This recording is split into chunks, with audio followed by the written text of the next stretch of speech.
When we come back, we're going to stick around right here. Tyson Gay getting ready for the AT&T men's 100 meters. A look at the American record held by Maurice Green at 9.79. The world record, Jamaica's Asafa Powell at 9.77. Larry, we noticed just a few moments ago, it is very still. Conditions rife, perhaps, for something special tonight, perhaps a world record. And Tyson Gay is looking for big things to happen this year on the track. I think this year, the 100 may be my favorite event. Considering all the excitement I've had in the 100 this year, I've came close to breaking the world record. So that's kind of made it my favorite event. 9.76! It's more so a personal goal. I'm gonna have a lot of friends and family here, and it would be nice to break the record, you know, on U.S. soil. I may be a better 200-meter runner. The 200, I think, is more so about bragging rights. Who's going to be the next person to run under 19.6?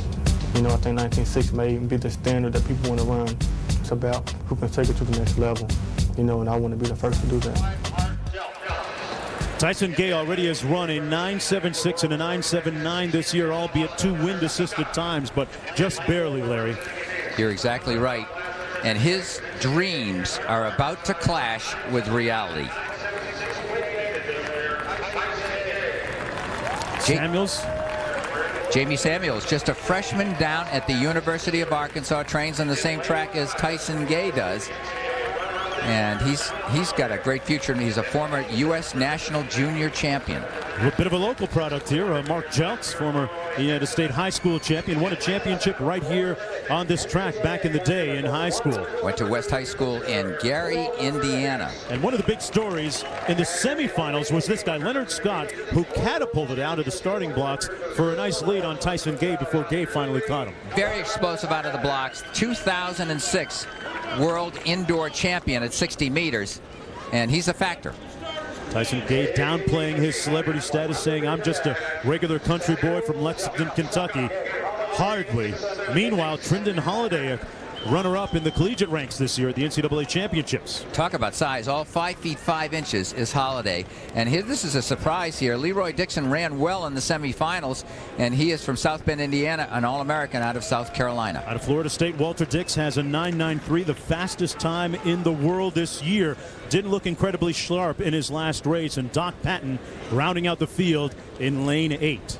The AT&T men's 100 meters. One more look at the field.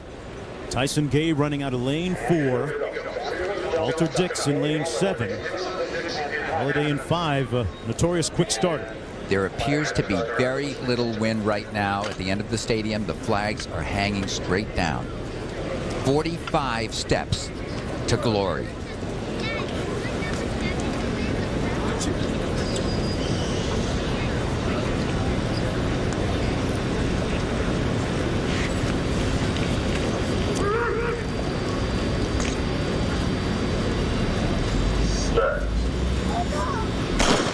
They're off clean. Holliday out fast, and now here comes Gay. Tyson Gay is starting to move. Tyson Gay walking away with it in 9.84. Unofficially into a headwind. Wow, that is impressive.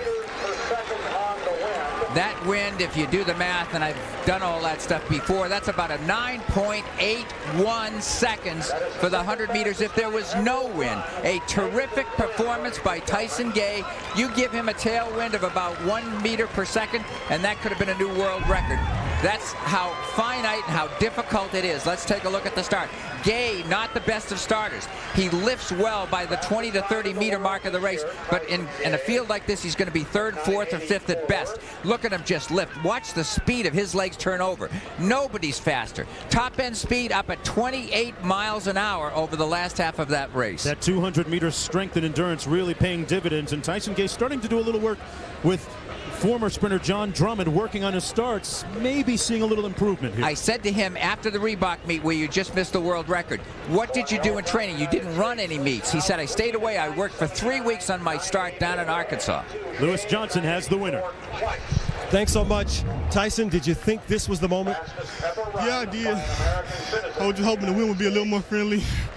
But, you know, I'll take the win because that's my fastest time into a negative win. It was awfully fast into that negative win. Let's go back to the start. You've been working with John Drummond, working on that reaction time. How was the start today? It was a lot better. I think that was my best start of the year. I felt I was right with Scott, and he's one of the best starters in the field. And I just felt that once I get out with him, I'll be able to accelerate past him. And I watched you with about 20 meters to go. Your eyes were as big as a silver dollar. You were looking for something. How much longer do you think before you'll have your place in history? Man, I don't know, man. You know, I'm trying not to focus on, like I said, New York, but I think when the right conditions and it's time, it'll come.